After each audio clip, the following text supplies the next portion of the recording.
Hello, everyone. It's Nana Marie in Quebec City. Wanted to just touch base with my subscribers because I know you're big feelers and wanted to let you know how good it feels to let the rage out. Like I told you yesterday, I had done a 15-minute video before. I don't know. I don't know where that came from. It's terrible. Terrible. And it was just pure rage coming out of me. And you know what? This is what we must do and not hide our feelings.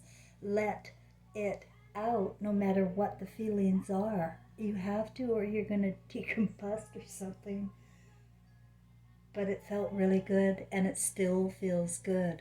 It feels, um, it feels like I'm letting go a bit of this family because I have a problem. Um, like, try and put it into words so that people can relate to me and maybe learn something or run with some other idea that you get from me. But I don't belong to that family, and I'm coming conscious to me and my soul. And I'm reminded of my past lives. I do remember, and I look at the stories of them too. And it's like Jesus and Mary. She, that Joseph, like, no, did not exist. I don't feel. But Joe is a symbol for sodomy. I'm going to tell you that. They use that sodomy stuff. Um, I saw the language thing. So there's Mary with Jesus there. Then she goes off after he's murdered. She goes off and gets her head beheaded in Ephesus, Turkey. There's a marble there that had her head on a block. And I asked the tour guide, "What's this head on a block?" And she had a crown. And he said, "Oh, it's just the place to the prostitutes." But I knew, even though I wasn't conscious yet, no, no, he's lying. I didn't know what it was, but I just knew he was lying. And it was the same as this so-called house she was in, Mary, in exile. They make it sound so dandy, like some kind of vacation on another paradise island or something, right? It's a hellhole. And uh, they made me put all these clothes on, shawls on before I could go in. And I'm not Catholic. I've never been Catholic, but I hated Mary anyway. I really did. I never. That's why I wasn't Catholic. That's the one church I no hated Mary.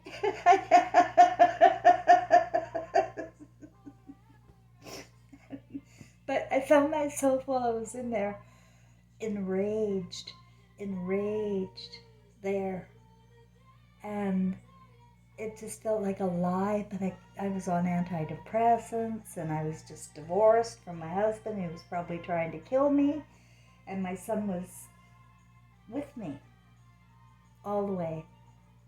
And that's what I wanted to just say tonight. Was I forgot to mention yesterday when I talked about the um, Coquihalla and my car going hard right into the mountain wall, and there was an angel in the steering wheel. And when I got out of the car, I said to that angel, even though it was gone, I didn't know where it was. I saw it in the steering wheel when I turned, but then it was gone. But I said out loud, if I have to live, I insist on living well. Because I just saw myself like becoming some kind of homeless drug addict or something after I found out about Frank. I had no more hope in no. So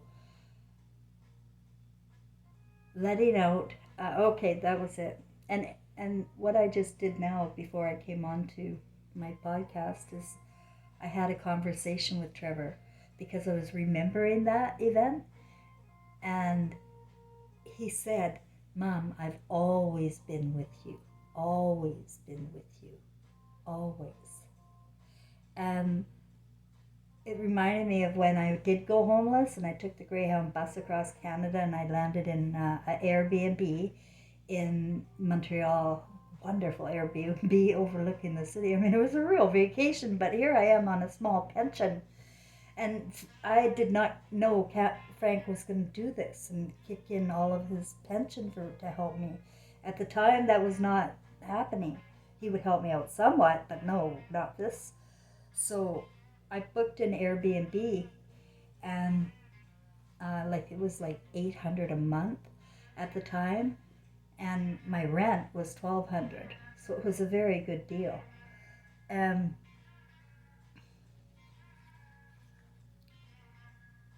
What was I saying? Oh yeah. So I was scared shitless though.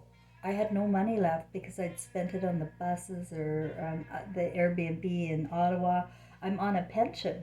It's once a month. It's not a paycheck to paycheck situation. It's really fixed. And it's only once a month. So I was running right out of money. Even though I had the Airbnb, I didn't have money for my food. Not a lot. Like I think it was around $60 or something. And I went into the IGA there by McGill. That's where my Airbnb was, by McGill University. And there's this IGA. And I got in there and I just stood there and froze. It was all French. I didn't know what I'll do. Nothing was familiar. I was like in a state of PTSD, right? But I just froze and didn't know what I would buy. What, like, for $60 is not the way I would normally do things. And all of a sudden I felt somebody pushing me behind me, literally pushing me, and to the right places too. Got some bacon, went and got some produce, everything I need for under $60. In fact, it came to the exact total. I have a picture of it, but I don't feel like getting it out right now. You have to trust me. I took a picture. It was so phenomenal. So that's what I wanted to tell you, is that I've never been alone and I don't feel I've been alone. And I have to just stick with my story and work on that and let go of the family. That's not helping my imagination at all at this point. And I remember even Jesus and Mary, I know they picked that life too. They wanted to live in a castle. They were going to go right into the crux of things. Only within 1 year, he was taken away from Mary and raised by these sodomites and pedophiles in the castle. And she was beheaded again, repeating life, right? After spending 20 years or so in prison. And then there's Gladys Love. She didn't have any. Like, where were all of Mary, Queen of Scots? Where were her family to save her from this nightmare? Like, her family were trying to kill her, right? Like, I say, where was her mom and dad and all that? Where was people to right in the family? They don't care. People really don't care. And then Gladys Love, same story. I got that book, the Gladys Love and Elvis Presley story, because everybody knows they were very closely bonded. And I guess it was made into a book, but it was such a stupid book I couldn't get past the first chapter because it's just CIA propaganda. And I knew they were going to lie. But I do know in my head and my heart that she had her relationships were not stable with her family or her husband at all. So that's what I know about that in my heart. And my whole role is about humanity waking up to their own consciousness of Christ. That we're all born Christ, and we need that spirit back, We can't hide our feelings. We can't, because joy will come at the end. If you get those ugly ones out, you don't let them control your whole world, then joy comes back. And you need that right now. You got to find a way. Like, I don't care what's happening in your world. Like, yeah, what I've been through, you're going to make it. You're going to make it. And so, what are you afraid to lose? Be fearless to lose everything. Everything. Be willing to lose everything. It's all ash anyway. So if you get it in your heart that you're fearless about losing something, you're going to have a happier time. Remember the song, Me and Bobby McGee? I hitchhiked from Vancouver to Calgary when I was 16. And my girlfriend Belinda, Oliver, and I. And the song playing in the truck this time was Me and Bobby McGee. And I remembered the line, really thrilled me. Freedom is nothing left to lose. And like my family were destroying me there, right at home. So I was on my way.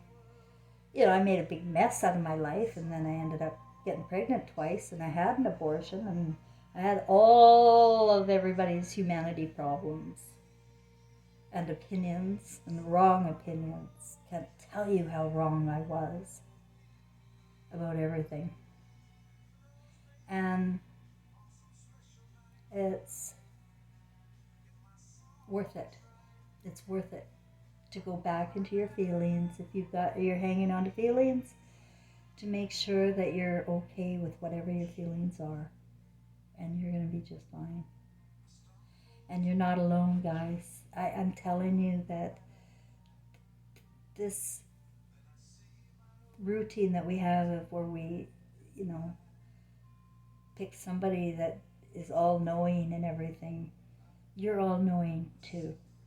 But we have blockages. We're blinded, and we've lived in delusion for 26, 27, I keep wanting to say 27 now, 2,700 years. That's a long time. Generation after generation, we've been living a new simulation. Every 100 years we get another life, and we're getting a new simulation. But it's always these same characters, because whatever they've got going on is in their blood and in their families, and so they pass it on, the power. They pass the torch, so to speak. And they've been controlling everything and made us feel like that we're not free. God's free children do whatever we want here. Manifest from your imagination. So they take your imagination and they pervert it and fill it all day with terrorism and fear.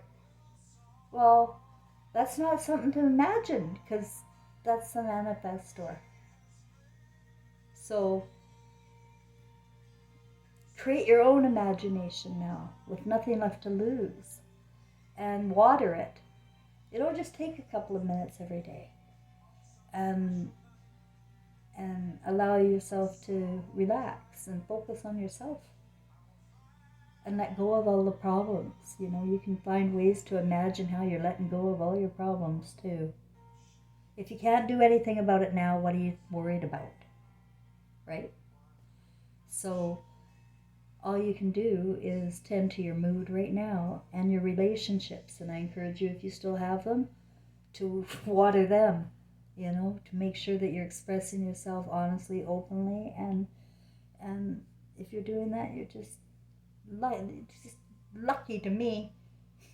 Those people are the luckiest in the world. So value it. And if you